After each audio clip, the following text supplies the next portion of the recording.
I'm Sharon Minty. I manage the Devon and Cornwall Independent Sexual Violence Service for First Light. We support men, women and children who have reported a serious sexual assault or rape to the police, and we support clients through the criminal justice process. So that will be offering emotional and practical support for a client, onward referrals and signposting to other agencies that might also support them during that period of time. And most importantly, we liaise with the police to try and help that communication process during the investigation so that the client is kept up to date with how matters are progressing.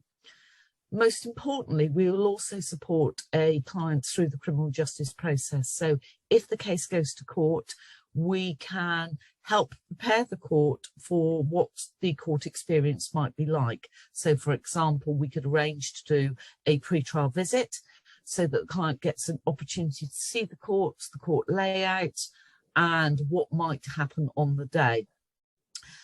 We will also help with criminal injuries, if that's appropriate, and any other aspects that involve the offence itself. I think it's important to say that we do not ask clients to repeat what has happened to them.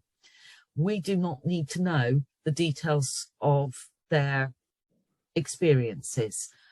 That is something they will have to tell the police. And we recognise that clients often feel that they have to retell their story over and over again. With the Youth Service, we don't ask for that. We believe clients, and we will work with what they choose to tell us and circumstances that might be impacting on their lives as a result of the offence that has been committed against them. So in particular, we'll work with other agencies, whether that be mental health, drug and alcohol, housing, GPs, employers, to help the client share what information they want to with significant other people in their lives. So, for example, we know a sexual offence can cause all sorts of trauma for an individual.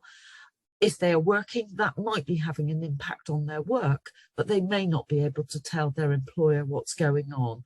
So with our help and support, we might be able to share some information with the employer to give the employer an understanding on what's happening in that client's life, to enable them to stay in work and work in a productive and fruitful way that both assists the employer and assists the client.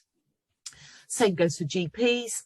We know that a lot of clients will have an awful lot of other issues as a result of their assault. That may be medical issues, but again, clients may not want to tell their GP. They might be embarrassed, they might be ashamed, they might not want family members to know, particularly if they're young people.